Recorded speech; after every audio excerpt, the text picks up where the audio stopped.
To accounts farm. तो आज हम बात करने जा रहे हैं जर्नल के बारे में। So what do you mean by journal?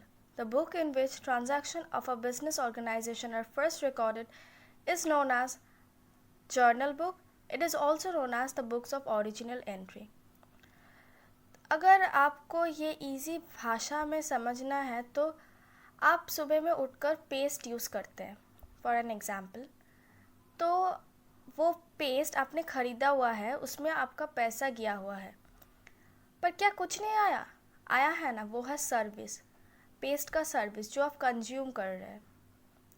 मान लीजिए आपने वो पेस्ट का हिसाब एक खाते में उठा लिया, वो हो गया आपका ओरिजिनल एंट्री, यानी कि हिसाब का खाता में जो एंट्री हुआ है वो आपका जर्नल है, the book where we first record our transaction.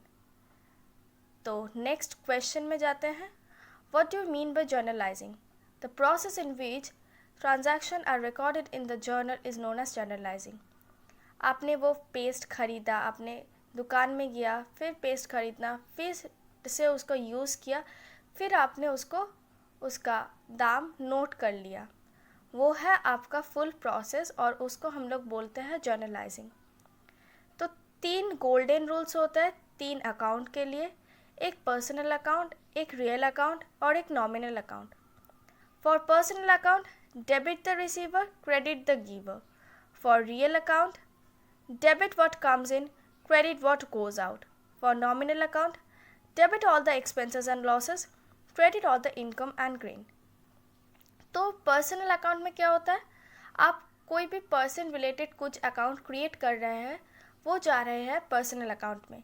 Real account, tangible और इनटैंजिबल एसेट रिलेटेड कुछ भी अगर आता है तो वो रियल अकाउंट के अंडर में आता है, और कोई भी एक्सपेंस या गेन या लॉसेस वो नॉमिनल अकाउंट के अंदर आता है।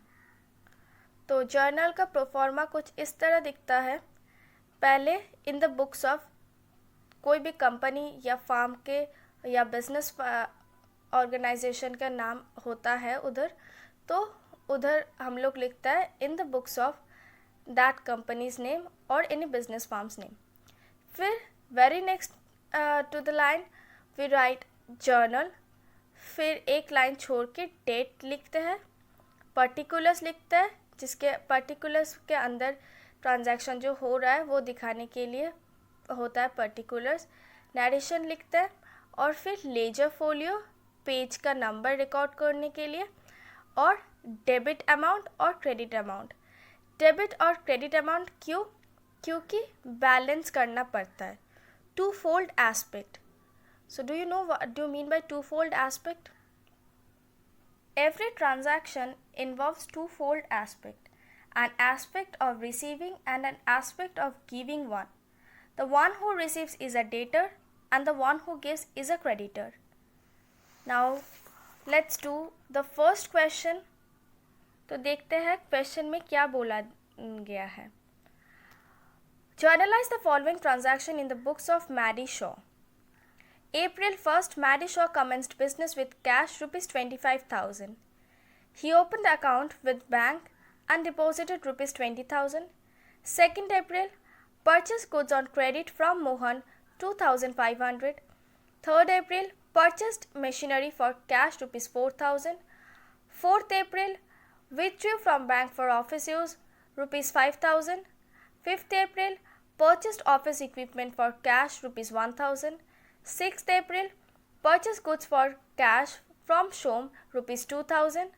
9th, purchased goods for cash rupees 600. 10th, sold goods on credit to Ram rupees 3,000. 12th, purchased stationery for cash rupees 1,000. 14th, paid insurance premium for rupees 500. 15th, withdrew from bank for office use 1,500. 17th, paid to Mohan rupees 2,500. 19th, sold goods for cash to Honey rupees 2,000. 20, deposited in bank rupees 1,000. 25th, paid rent for April rupees 100. 30, drew from business for private use rupees 500. Paid salaries to clerks rupees 350. Paid telephone charges 350. So as you can see that I had already drawn the format of journal. And now I am going to explain why this happen. तो पहले हम लोग लिख रहे हैं in the books of Maddy Shaw, as Maddy Shaw का journal करना है। तो उसके ठीक एक लाइन नीचे लिख रहे हैं जर्नल, और फिर date, particulars, ledger folio, debit amount और क्रेडिट अमाउंट। जैसे कि हम लोग का फर्स्ट ट्रांजैक्शन में क्वेश्चन में था, Maddy Shaw commenced business with cash ₹25,000। तो मैडी शॉ ने क्या किया, एक बिजनेस स्टार्ट किया, किससे, कैश से। और कोई भी कैपिटल के बिना कोई भी बिजनेस नहीं चल सकता, स्टार्ट ही नहीं हो सकता। तो cash account debit to capital account, 25,000 on the debit side, 25,000 on the credit side. And narration के लिए, कुछ समझाने के लिए क्यों हमने ये किया, इसलिए being started business with cash 25,000। तो उसी दिन एक और भी ट्रांजैक्शन हुआ था, he open account with bank and deposited 20,000। तो मैडी शॉ ने क्या किया, एक बैंक अकाउंट खोल लिया और उसमें कैश डिपॉजिट कर दिया। किस में अकाउंट खोला, बैंक में। Bank account debit to cash account, 20,000 on the debit side, 20,000 on the credit side. For the narration, being bank account open and cash deposited. 2 April, purchase goods on credit from Mohan 2,500।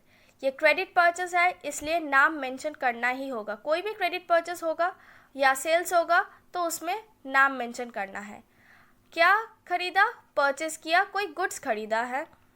तो purchase account debit to Mohan account, 2,500 on the debit side, 2,500 on the credit side.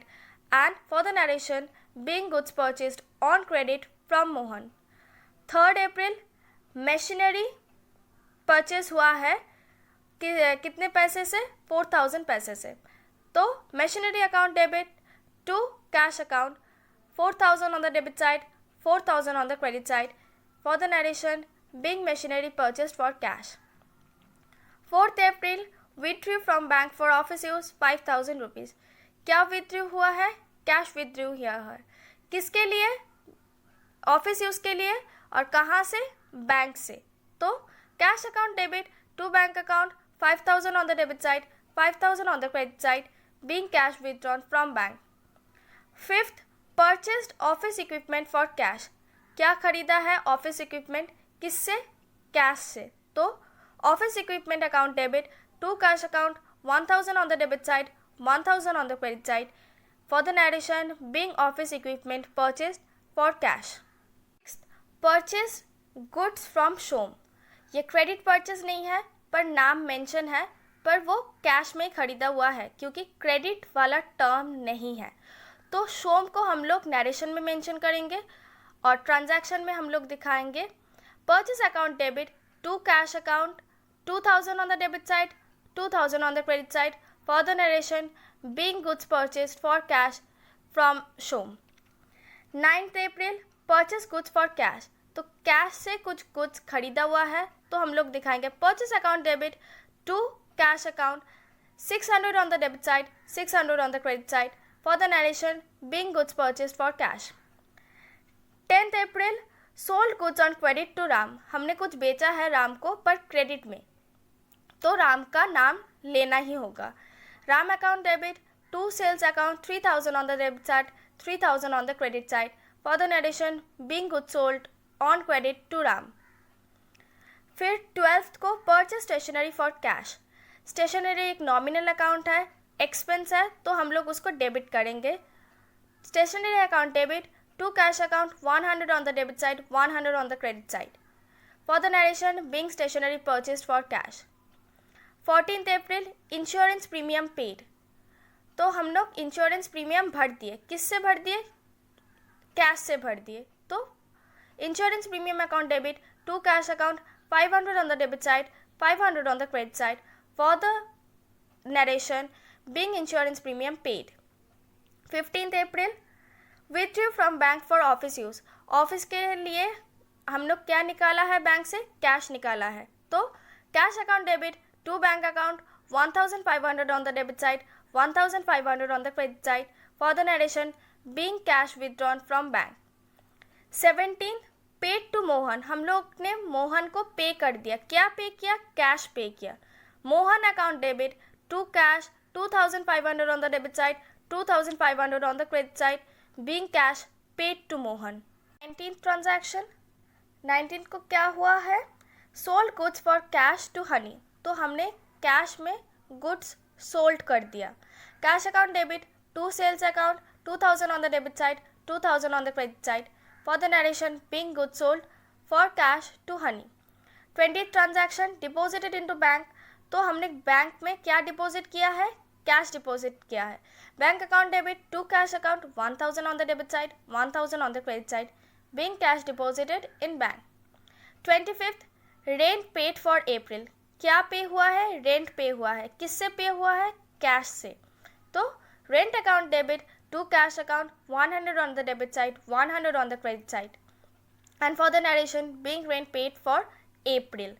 30, drew from business for private use. अगर आप कोई भी पैसा business से ले रहे हैं अपने खुद का एक्सपेंस के लिए, तो वो बिजनेस का पॉइंट ऑफ व्यू से ड्राइंग्स होता है.